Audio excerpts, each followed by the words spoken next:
अस्सलाम वालेकुम, बिस्मिल्लाहिर्रहमानिर्रहीम। शुरू अल्लाह के नाम से जो बड़ा मेहरबान और सब पर मेहरबान है। आज के पकाए में मेरी ये कोशिश होती है कि मैं ऐसी रेसिपीज़ आपको बताऊं जो बच्चों के लिए भरपूर ग़िज़ाइयत की हामिल हों, जिसमें बच्चों को कार्बोहाइड्रेट्स के साथ साथ यानी एनर्जीज़ के साथ साथ प्रोटीन्स भी मिल जाएं और साथ में वेजिटेबल सोर्स और फाइबर्स भी उनको पूरे मिलें। तो आज ही ये रेसिपी इन तमाम तर नीड्स को पूरा करेगी और बच्चों के लिए एक बेहतरीन ज़बरदस्त रेसिपी होगी। अब यकीन जानिए कि बच्चे के साथ साथ बड़े भी इसको बेहद शौक़ से खाएँगे।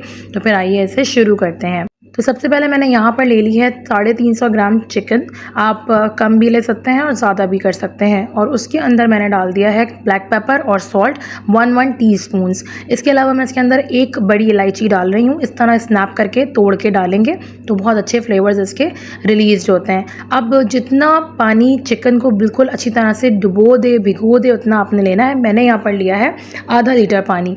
अब जब ये चिकन उबल जाएगी तो मैंने साथ ही इसमें आलू भी डाल दिए थे ताकि आलू भी साथ साथ ही उबल जाएं। तो इस तरह मैंने इसके अंदर तकरीबन 300 ग्राम ही आलू भी लिए हैं। सब चीज़ों की क्वांटिटी तकरीबन बराबर ही ली है चिकन और आलू की। अब यहाँ जितनी देर में ये चिकन और आलू ठंडे होते हैं मैंने यहाँ पर वेजीज़ काट लिए हैं, जिसमें है बंद गोभी, एक छोटी प्याली है ये कटने के बाद। इसके अलावा कैप्सिकम्स हैं, ये भी बिल्कुल बारीक काटी हैं ताकि बच्चों को पता ना चल सके, और गाजर है, सब एक एक छोटी प्याली लिया है। और इसके साथ मेरे पास है मोज़रेला चीज़ जो मैंने तकरीबन एक प्याली से थोड़ा ज़्यादा लिया है। अब यहाँ मेरे पास ब्रेड स्लाइसेस हैं, तकरीबन 4 ब्रेड स्लाइसेस हैं ये मेरे पास। और जो ब्रेड हम नहीं खाते हैं, यूजुअली बच्चे नहीं खाते हैं ऊपर नीचे के हिस्सा, वो मैंने ले लिया यहाँ पर, तो वो भी यूटिलाइज हो जाएगा। इनको आपने पानी में सोक कर देना है। तकरीबन यहाँ पर 3 टेबलस्पून पानी मैंने लिया है और उसमें मैंने इसको सोक कर दिया है, यानी 1/3 कप पानी है। अब ये सोक करने के बाद इसको मैंने अच्छे से हाथों से मसल लिया। आप कोई मैशर भी ले सकते हैं या स्पून की मदद से भी आप इसको अच्छे से मैश कर सकते हैं। जब आप इसको सोक करेंगे तो ये बहुत ईजीली मैश्ड होती हैं। तो आप देख सकते हैं कि ये यहाँ पर अच्छे से मैश्ड हो रही हैं। तो जो एनर्जी मिलती है हमें कार्बोहाइड्रेट से, वो यहाँ पर ब्रेड से भी मिल जाएगी बच्चों को। साथ में पोटैटोज़ भी यहाँ पर हैं जो कि फ्लेवर को बेहद मज़ेदार कर देंगे। और सबसे अहम बात यह कि इसमें एक अच्छी सी बाइंडिंग भी आएगी ब्रेड की वजह से। आपको अलग से कोई सैंडविच बनाने की ज़रूरत नहीं। यूजुअली बच्चे जब स्नैक ले लेते हैं तो फिर वो कुछ खाना नहीं चाहते, तो स्नैक ही इतना भरपूर हो कि उनकी तमाम तर नीड्स को पूरा कर दे। अब इसके अंदर जो हमने आलू उबाले थे उनको अच्छे से हमने मैश किया है और वो भी इसमें हम ऐड कर रहे हैं। तमाम तर आलू अच्छे से इसके अंदर आप ऐड कर लीजिए।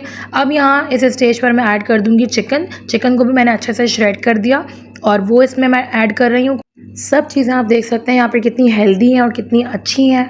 हम घर में बना रहे हैं, साफ़ सुथरी चीज़ें बच्चों को हम देंगे। अब यकीन जाने जब आप इसको बनाएंगे ना, बच्चों को वेजीज़ का बिल्कुल पता नहीं चलेगा।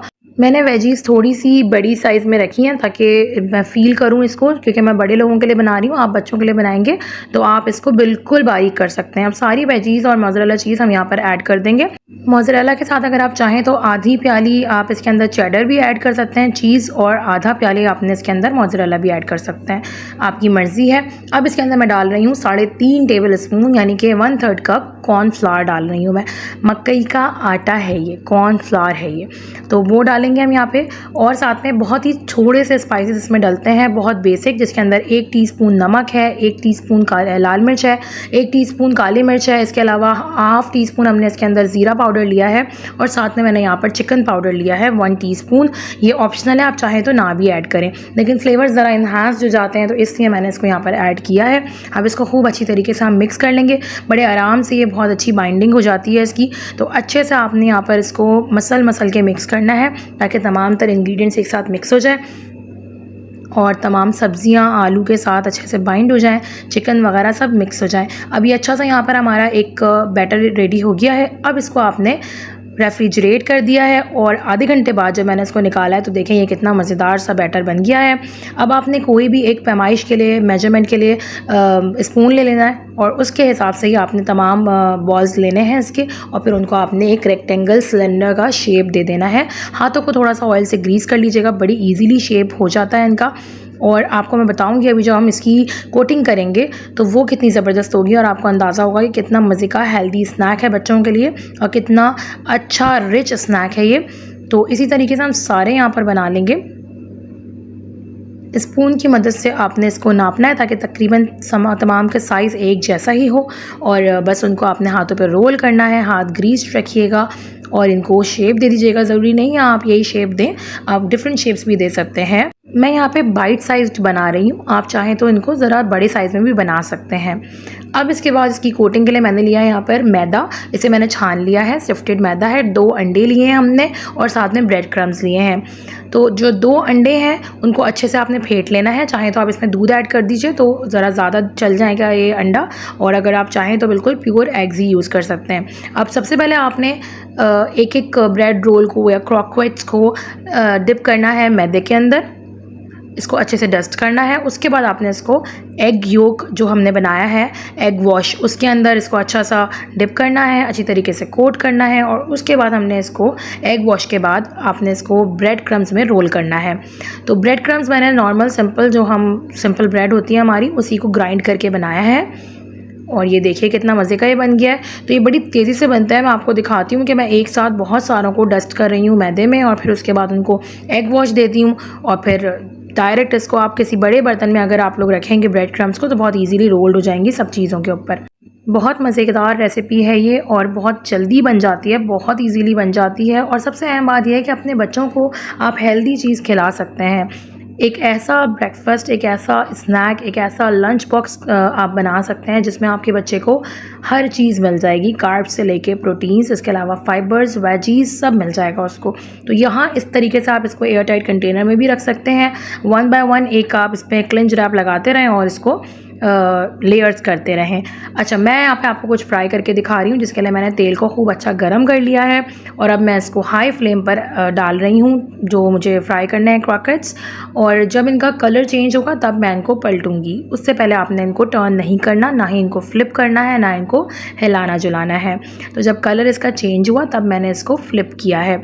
देखें कितना खूबसूरत कलर दूसरी साइड पर आ गया है। हर तरफ से अच्छे तरीके से इसको सबको पलट देंगे और इवनली इनको कुक कर लेंगे। मीडियम फ्लेम पर हम इसको कुक करेंगे, हाई फ्लेम पर इनको डालेंगे ऑयल में, और उसके बाद फ्लेम को हम लो कर देंगे और मीडियम फ्लेम पर इसको फ्राई करेंगे ताकि बहुत क्रंची और क्रिस्पी बने। तो ये बाहर से तो बहुत क्रंची होंगे लेकिन अंदर से बहुत सॉफ्ट, बहुत मज़ेदार होंगे, और चीज़ और चिकन की वजह से इनका फ्लेवर बहुत मज़े का होगा। तो अल्हम्दुलिल्लाह माशाल्लाह यहाँ पर फ्राइड हो गए हैं, और फ्राई करके अब मैं आपको दिखाती हूँ कि तेल भी देखें कितना साफ़ सुथरा रहा है इसका, जबकि मैंने यहाँ पर तकरीबन तमाम बैचेस को फ्राई कर लिया था। मैंने फ्रीज़ नहीं किए थे, मैंने आपको सिर्फ दिखाया है कि फ्रीज़ कर सकते हैं आप। अच्छा, फ्रीज़ करेंगे आप इनको तो कोई इसमें ख़राबी नहीं होगी, आलू बिल्कुल ख़राब नहीं लगेंगे, कोई वेजीज़ ख़राब नहीं लगेंगे, बल्कि बहुत मज़ेदार लगेंगे आपको ये। और जब भी आप इनको फ्राई करना चाहें विदाउट डीप फ्रॉस्टिंग, बगैर डीप फ्रॉस्ट किए आप इनको बनाइए, देखें कितने मज़ेदार बने। बाहर से बहुत क्रंची है और बहुत मज़ेदार है, और अंदर से बहुत ही सॉफ्ट और मज़ेदार किस्म की इसकी फिलिंग है। तो माशाल्लाह सुभान अल्लाह यहाँ पे ये बन के रेडी हैं। रेसिपी पसंद आई हो, कुछ सीखा हो आपने, और अब तक चैनल को सब्सक्राइब ना किया हो तो काइंडली चैनल को सब्सक्राइब कीजिएगा। इससे बहुत सपोर्ट मिलता है, हमें आगे बढ़ने की जस्तजू रहती है। जज़ाकल्लाह खैर।